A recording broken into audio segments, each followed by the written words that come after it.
हाय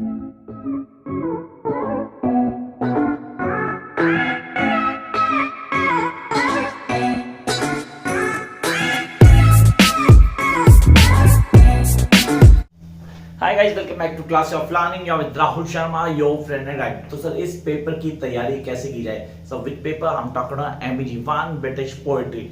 कई सारे स्टूडेंट्स कई सारी कंप्लेंट्स लेके आते हैं, सर बहुत बड़ा कोर्स है, it's very lengthy course, how to prepare that. And those who are having notes, वो कहते हैं सर नोट्स ले लिए, लेकिन नोट्स में आपने क्या किया, डिटेल नोट्स को बहुत ज्यादा डिफाइन कर दिया। And how can we definitely deal with this paper, और उसको छोटे से टाइम में, मतलब शॉर्ट स्पैन ऑफ टाइम में हम कैसे कवर अप कर पाएंगे? तो इसके लिए सिर्फ और सिर्फ ये क्लास बनाई जा रही है। अगर आप बोलते हो सर दिस में इंट्रो क्लास हो एमईजी 1, और I can say that this class will help you to crack this paper without any hurdles, honestly without any hurdles. आपने कहा पेपर को क्लियर करते हैं, पेपर का पैटर्न क्या रहना है, what is the paper pattern, सब पेपर कैसा आएगा, और पेपर जैसा आता है तो क्या हम उसकी तैयारी कैसे करें, ये सारी चीजें यहां हम डिस्कस कर रहे हैं। तो थोड़ी सी क्लास लेंथी होगी। आई रिक्वेस्ट गाइस, अगर आप सिंसियरली इस क्लास को फॉलो करते हैं और आप देखते हैं कि क्वेश्चंस वही आते हैं एग्जाम में, तो वो वीडियो को लास्ट तक लेके जाना, क्योंकि तभी आप चीजों को क्लियर कर पाओगे। Come on to the point. The first thing, British poetry. When somebody talks about British poetry, I do have lots of thing in mind to share with you guys. बहुत सारी चीजें को शेयर करूंगा इस class के अंदर। पहली चीज, सर दो तरह के नोट्स होते हैं, एक होते हैं क्वेश्चन आंसर्स, एक होते हैं डिटेल नोट्स। सर आपने तीसरे वाले नोट्स ऐड किए हमारे लिए, that's a artist reference to contest. मैंने हर ब्लॉक वाइज नोट्स में ऐड ऑन कर दी। नोट्स आप लोग नोट्स, तो कईयों के पास नोट्स नहीं है, तो जिनके पास नोट्स नहीं है और चाहिए तो पीछे नंबर दिया गया, you can get the notes from there. And notes not a free of cost, उसके लिए पे करना पड़ता है। Come up to major point. पहली चीज, हम इसको कैसे करें, whether we do or whether we don't have the notes, तो हम तैयारी कैसे करें, सारी चीजें बताऊंगा। along with we need to prepare one thing in our mind कि हम block wise preparation करेंगे। I repeat, we guys need to start block wise, मतलब block wise preparation होनी चाहिए from the beginning till the last। आपने कहा we are having 10 blocks from 1 block to number 10, 1 to 10। Sir कितने block? 10 block. तो 10 block में सबसे पहला ब्लॉक आता है चौसा का, The block for Canterbury Tales। I repeat, Canterbury Tales। मैंने कुछ अलग नहीं बोला, अब आप अलग कर सकते हो उसको। आप चाहो तो जर्नल प्रोलॉग अलग कर लो, आप चाहो तो अलग अलग प्रिंट खींच के अलग अलग टेल्स और उनके प्रोलॉग को पढ़ लो, आप चाहो तो एनपीटी को अलग से ऐड ऑन कर लो। Choice entirely yours, honestly choice entirely yours. मैं किसी को भी ये नहीं बोलता कि भैया आपने ये नहीं ये करना है। भैया तुम्हारी मर्जी, खड्डे में गिरना गिरो यार, कांड है पिट, मैं बता दूंगा है यार मत जाना, फिर भी आपने करना है तो गो फॉर इट। तो जिन्होंने दिमाग में क्लियर कर लिया कि भैया हमें ये पेपर नहीं होने वाला क्योंकि ये पेपर बहुत ही लेंथी है, तो भैया फिर गड़बड़ आप में, I can't help you out. Simple सा केस, आपको स्ट्रेटेजी लेके चलनी है। ब्लॉक 1 को पढ़ने से पहले आपको बैकग्राउंड पढ़ना है चौसा का। याद रखना, from first block to last block आप लोगों को ऑन टिप होना चाहिए कैरेक्टरिस्टिक्स। चौसा के कैरेक्टरिस्टिक्स, सर ये इंग्लिश गलत लिखता है, सही लिखता था हमारे हिसाब से करता हूं, हम उसको आइडेंटिफाई कर लेते हैं। सर ये कोर्ट पोएट है, कोर्ट पोएट जो सोसाइटी को दिखाते हैं, रियलिस्टिक कह सकते हो आप, उस टाइम के बेसिक पॉइंट ऑफ व्यू को दिखाता था अपने फिल्म गेज के थ्रू। सही इजिली आइडेंटिफाई हो जाता है, क्योंकि दो चीजें हम ध्यान रखते हैं, ये डिस्क्रिप्टिव है, चीजों को डिस्क्राइब कर होता है, सेकंड ये स्पेलिंग लिखता है जो हमारे हिसाब से गलत है। ये इसकी आइडेंटिफिकेशन है, चौसर की आइडेंटिफिकेशन है। थोड़ा डिटेल में जाना है, चीजों को समझना है, थॉरली नॉलेज चाहिए तो ऑनलाइन बैच ज्वाइन कर सकते हो। ऑनलाइन बैच ऑलरेडी चल रहा है, you can join the online classes. Number पीछे दिया हुआ आप लोगों के। आपने कहा sir this is the process, मतलब हम कैसे फॉलो करेंगे, तो पहले चौसर पे ध्यान देंगे। मैं किसी को ये नहीं कहता कि आप चौसर को छोड़ दो, चौसर को सबसे पहले करना है आपने, क्योंकि इसका कंफर्म पेपर क्वेश्चन आता है। लेकिन लो अभी जनरल ब्लॉक, कैंटरबरी टेल्स और एनपीटी दोनों घोट के भी जाना, जो उसी का पार्ट है, इसमें से क्वेश्चन आएगा ही आएगा। अब बच्चे बोल रहे हैं सर एसए टाइप क्वेश्चंस, अगर एसए टाइप क्वेश्चन आ गए, सर आपने बोला था कि पूरा 100 नंबर का आरटीसी का पेपर आएगा। मैंने ऐसा कभी नहीं बोला, मैंने हमेशा बोला चांसेस हैं इस बार 70%, 100 में से 70% चांस है कि आरटीसी का पेपर आएगा। लेकिन अगर आ गया वहां कौन सा एसए टाइप क्वेश्चन, तो भाई उसकी प्रिपरेशन की मैंने लास्ट वीडियो डाली थी। आई होप आप लोग मेरी वीडियोस को फॉलो करते हो। वो फॉलो करते हो तो वो जो 24 क्वेश्चन आप बताए थे, अगर वो ऑन टिप के लिए मैं लिख के देता हूं आपको सारे क्वेश्चन आते होंगे। तो गाइस मैंने पॉन्स और कॉन्स सब लेके चल रहा हूं साहब। तो मैंने कहा जो मुझे लगा मैंने आपको शेयर किया, लेकिन मैंने ये नहीं कहा कि आपको सिर्फ आप ये प्रिपेयर करो, मैंने आपको वो भी कहा ये भी कर लो, दोनों करके चलेंगे। What's wrong in it? तो हमने कहा डिटेल नोट्स, अच्छा जिनके पास डिटेल नोट्स हैं, डिटेल नोट्स होते हैं ताकि हम थॉरली पढ़ पाए हर चीज को, एक एक चीज, एक एक स्टेंजा, एक एक आरपीसी को आइडेंटिफाई कर रहे हैं, इसलिए डिटेल नोट्स देता हूं। नहीं तो मैं भी पेपर भेजा सकता हूं अपने यार, व्हाट्स रॉन्ग इन इट? मैं खाली आपको आरटीसी दे दूं, क्वेश्चन आंसर दूं, that's all. No, I need to give everything to my students ताकि वो हर चीज को ग्रिप कर लें। तो ब्लॉक 1 आपने कहा सर कैरेक्टरिस्टिक्स लिखे आपने, मैं यहाँ बोर्ड पर लिखने लगा तो आपकी जो क्लास है ना 20 मिनट की जगह 1 घंटे की हो जाएगी। फिर बाद में बच्चे गाली देंगे सर इतनी बड़ी क्लास दे दी और हमें पूरी देखनी पड़ रही है, तो मैं ऐसा नहीं करूंगा यार। मैं आपको कॉन्सेप्ट बता रहा हूं, आप सिर्फ वो लिखते जाओ।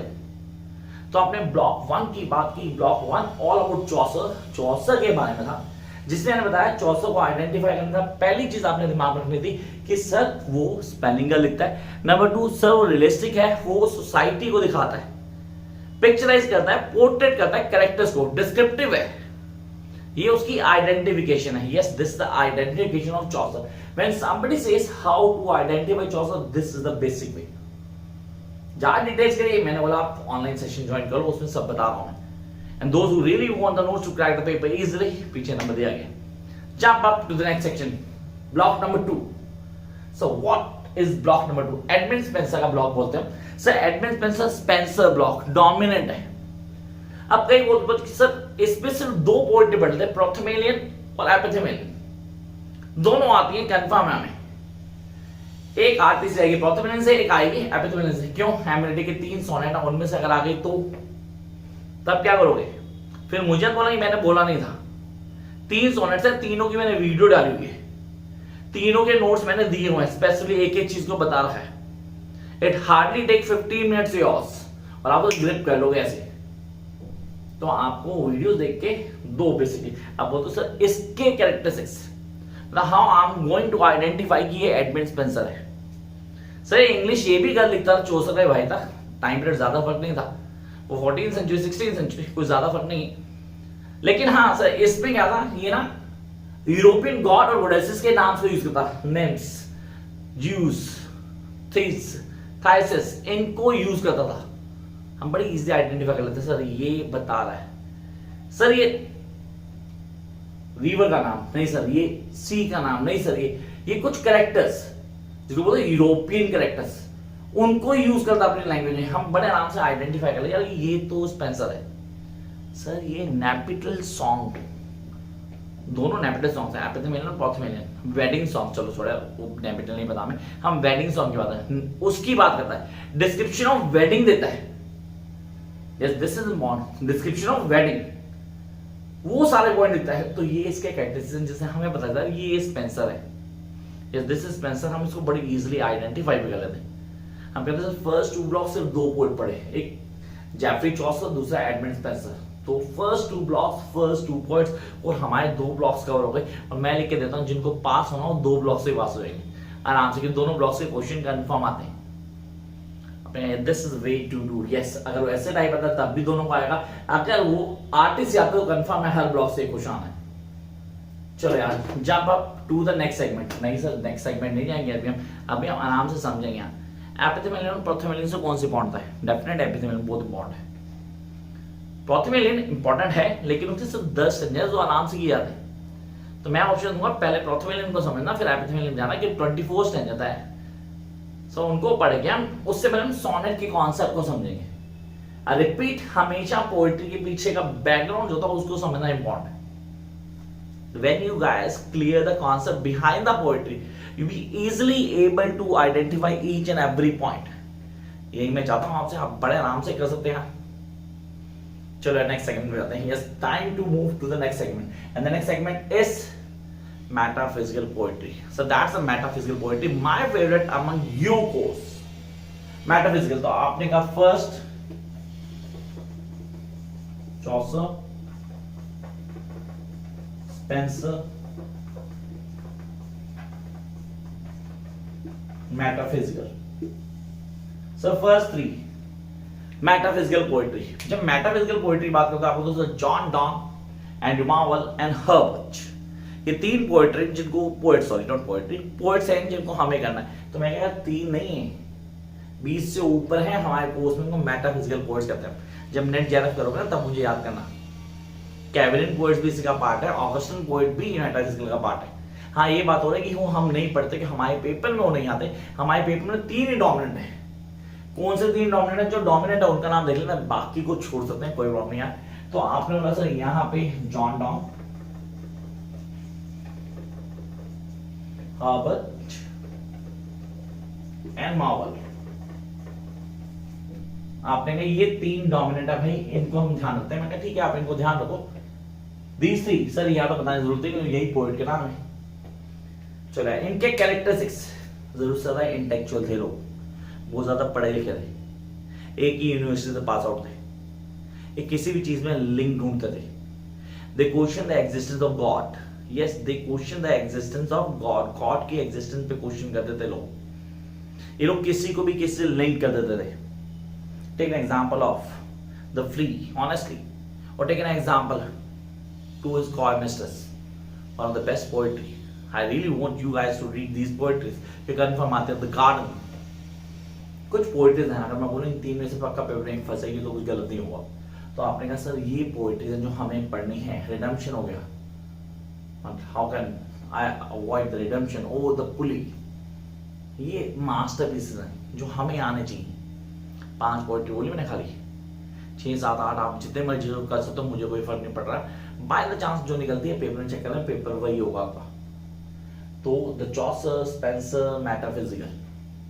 कम up to the next segment, seriously next segment पाना जरूरी है हमारे लिए, हम उसको क्लियर करेंगे और समझेंगे कि इस सेक्शन में हमें कैसे पढ़ना है, how we need to study this section, मतलब इस सेक्शन को कैसे पढ़ना है, पढ़ने का तरीका क्या होगा। एक एक चीज को बिगिनिंग से लास्ट तक ऑन टिप कर लेते हैं। यस बिगिनिंग से लास्ट तक टिप करते हैं। टिप करना तो पहली चीज दिमाग में जो आ रही है that is all about some metaphysical के characteristics.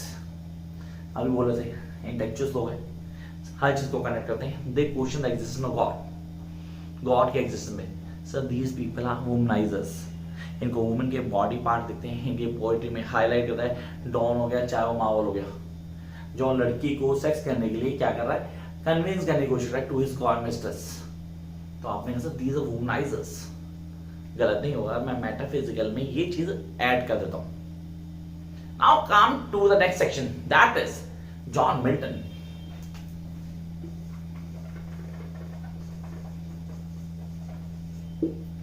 When you talk about John Milton तो आपके पास पोएट्री आती है। सर जॉन मिल्टन की पोएट्री को समझने पहले हम उसके कैरेक्टर्स को क्लियर करते हैं। सर सबसे पहले इमेजिनेटिव, इमेजिनेटिव सीरियसली मैंने लिसिडस पढ़ी, मैंने एल एलिग्रो पढ़ी, मैंने एल पेंसेरो पढ़ी।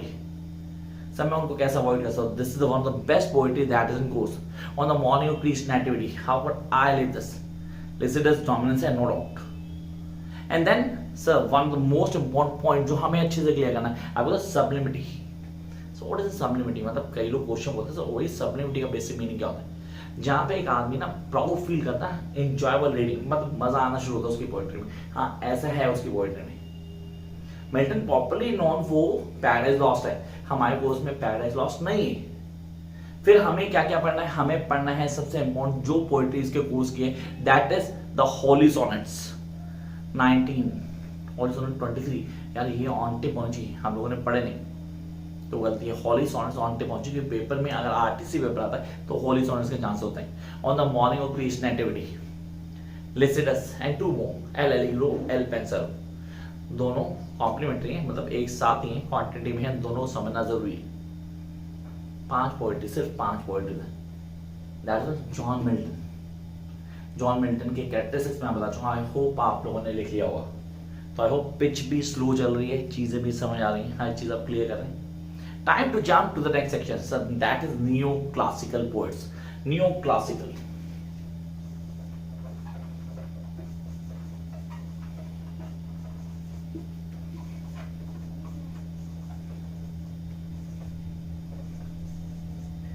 John Dryden and Alexander Pope. Yes John Dryden and Alexander Pope. अब इन दोनों को पढ़ना है। सही कि पोएट्री लिख देते वो बेटर था, नाम क्यों लिख दें, इनका नाम तो हमें पता है इनका। पोइट्री भी कुछ ज्यादा नहीं, लिमिटेड पोइट्री हमें ऑन टिप करनी है फ्रॉम दिस पर्टिकुलर सेगमेंट। पहले इसको समझ लेते हैं। नियो क्लासिकल, नियो क्लासिकल एक ऐसा फेज था जहां पे ना स्टाइल बहुत फेमस थे। स्टाइल में मोक एपिक कॉन्सेप्ट, मतलब मोक एपिक कॉन्सेप्ट चल रहा था। जब किसी को इंसल्ट करने के लिए पोइट्री का यूज करते थे, पोइट्री को यूज करते थे और हमें स्टाइल लिखते थे और डिफाइन करते थे, mock epic style. Then we have the scholarly allusions, पढ़े लिखे लोग जरूरत से ज्यादा चीजों को डिप आउट करते थे। दोनों पोइट्रीज आप देखोगे इसकी, उसमें है हमारे काम। Then realism, yes realism important है। सर कौन कौन सी पोइट्री करनी, सिर्फ दो करेंगे, जस्ट टू। मैकफ्लेक्नो 100% पेपर में होगी, whether it's artsy, whether it's essay type. Mac Flecknoe number 2, that is an epistle to Dr. Arpanaut। तो दो चीजें हमें क्लियर करनी। आपने कहा कितने पॉइंट हो गए अभी तक, 1 2 3 4 5 6 7 पॉइंट हुए अभी। और आपने कहा सर हमने फर्स्ट 5 ब्लॉक्स कवर कर लिए। We covered first 5 blocks within 7 points, just 7 points. And people used to say that we have an ample number of poetry and poets in British poetry. MEG1 जिसको toughest paper बोलते हैं। I don't know why people say toughest paper. लोग बोलते हैं इस paper number नहीं आते। 94 was the last highest of my student. अब आप लोग कितना लेके आते हैं, I don't know idea. Sir please आप उसका स्क्रीनशॉट सेट करो, मैंने ऑलरेडी कई वीडियोस में उसको ऐड ऑन किया हुआ है। अब आगे आते हैं हमारे पास मेजर पॉइंट है, how you going to get each and every point. चीजों को समझना है, कैसे समझेंगे, समझने का तरीका क्या होगा, और what be the best way to get maximum marks in remaining 5 blocks. चलो नेक्स्ट पे आते हैं। तो नियो क्लासिकल हमें क्लियर हो गया, हमें समझ आ गया नियो क्लासिकल में क्या है, किन चीजों को क्लियर करना है। तो next Romantics. Romantics generation 1 generation 2 honestly तो आप बोलते हैं 6 और 7। तो Romantics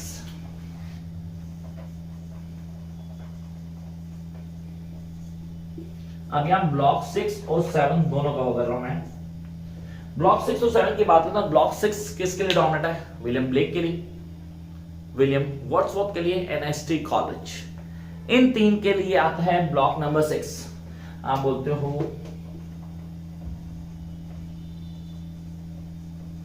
black, Wordsworth, NST college.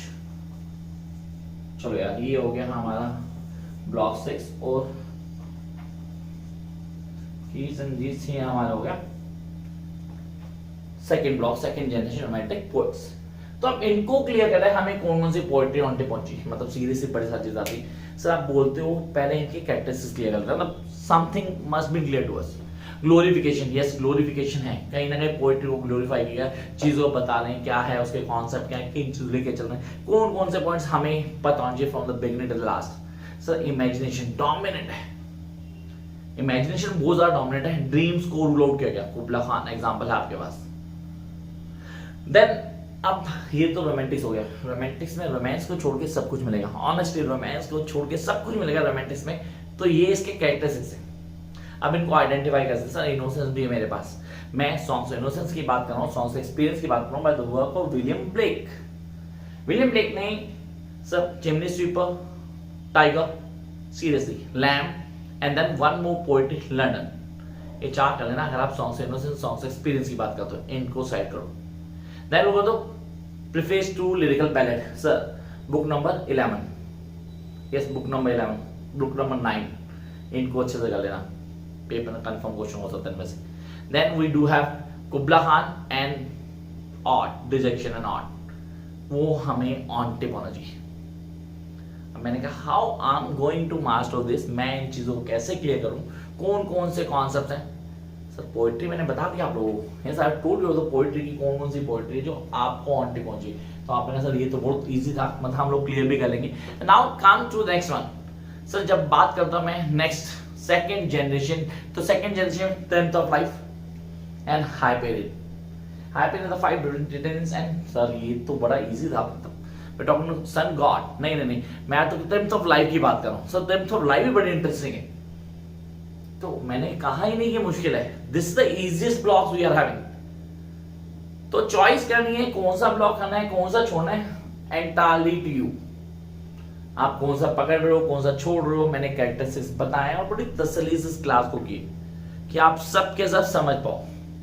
एक ही चीज को क्लियर कर लो, फिर बाद में बोलना सर ये पेपर टफ था और हमें समझ नहीं आया। मैंने आप लोगों के लिए वीडियो बनाई है, इसको पूरी तरह फॉलो कर लेना।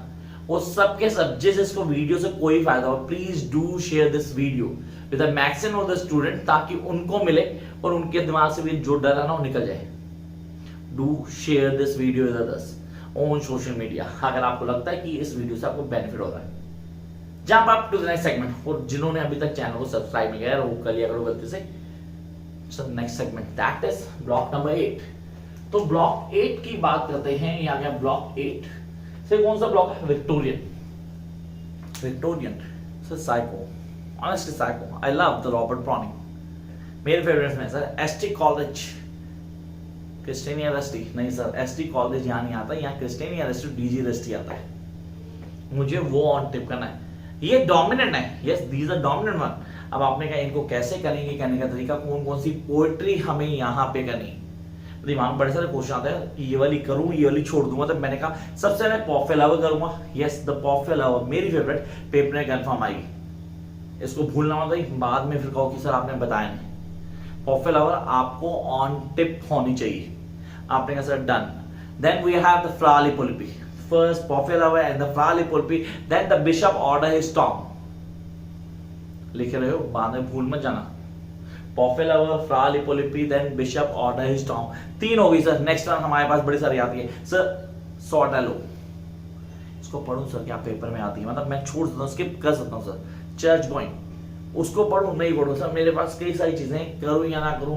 फ्राली पोलिपी हो गया, इतनी बहुत है यहाँ, 4 मोर देन इनफ है। गॉब्लिन मार्केट आपने कर ली, तो आपने कहा यार ये तो हो गया हमारे कितने पॉइंट हो गए? 3 पॉइंट यहाँ आ गया यार। 3 पॉइंट आपने कहा डीजी रस्टी, क्रिस्टियन रस्टी और मेरे पास रॉबर्ट ब्राउनिंग, तो 3 पॉइंट यहां आ गए। चलो यार ब्लॉक नंबर 9 मॉडर्निस्ट। मॉडर्निस्ट में सिर्फ 2 पॉइंट। पहला कौन सा? पहला टीएस इलियट, दूसरा यीट्स। दोनों को क्लियर करना जरूरी है सर। इनकी आइडेंटिफिकेशन, मतलब उनके आइडेंटिफिकेशन बता दो, इसकी तो बता दो सर। ये रियलिस्टिक है, मॉडर्निज्म को हाईलाइट करता है, सोसाइटी को हाईलाइट करता है, प्रेजेंट वर्ल्ड को डिफाइन करता है, कहीं ना कहीं रियलिटी को हाईलाइट करता है। इसकी पोएट्री में रियलिटी दिखती है। आपने कहा वेस्टलैंड की है, मतलब ऑन टी मंची wasteland, I mean right on यार, दिस इज इम्पोर्टेंट। तो आपने कहा वेस्टलैंड तो हम छोड़ेंगे नहीं, क्योंकि ये तो करनी ही करनी है। तो wasteland the first one, and then we have the eastern 1916। I repeat, eastern 1916 on tip होनी जरूरी है। मतलब पेपर आने के पूरे चांसेस है, हमें हर चीज से पता होनी चाहिए। एडम कर्स, जिन्होंने नहीं किया प्लीज करना यार। Adam curse and the last not the least no second Troy. ये 4 पोएट्री यहां से कर लेना। So what about the last block, the postmodernist block? So Philip Larkin है मेरे पास यहाँ पे, मतलब I cannot leave the Philip Larkin, and the other one that I really don't want you to leave is sir, that is Sylvia Plath। Oscar Wilde भी है, चाहो तो उसको भी कर सकते हो, कोई प्रॉब्लम नहीं, आप उसको भी ऐड ऑन कर ही लेना, ऑस्कर वाइल्ड को भी ले लेना।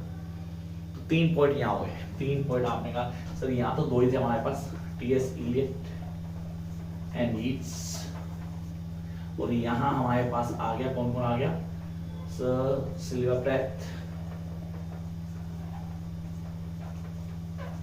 लार्किन और Oscar wild.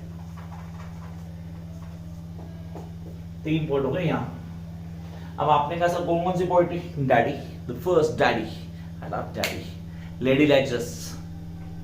I remember, honestly I remember, that have no dominant and that have no dominant। इसको खोट के भी जाना भाई। विट्सन वेडिंग ऐड करो, चाहे तो प्लीज ऐड करना। ये हो गया हमारा कोर्स, पूरा का पूरा कोर्स। मैंने आपको बताया सबके सब कैरेक्टरिस्टिक्स, कौन से कैरेक्टरिस्टिक्स हैं, किन पे काम करना है, कैसे काम करना है, and how you guys going to get everything from the beginning till the last. इससे ज्यादा हेल्प अगर आप चाहते हो तो भाई फिर ऑनलाइन सेशन ज्वाइन करो या मेरे नोट्स दो और उनको फॉलो करना शुरू कर दो, and you will get each and everything. कितने वर्ड्स थे आप चेक कर लो, 1 2 3 4 5 6 7 8 9 10 11 12 13 14 15 16 17 18 19 20 21 21 21 का सेकंड डाल दिया भाई। इससे ज्यादा कुछ नहीं है. Till then, keep watching, like, share, and subscribe. You think it's worth to watch. Bye, guys.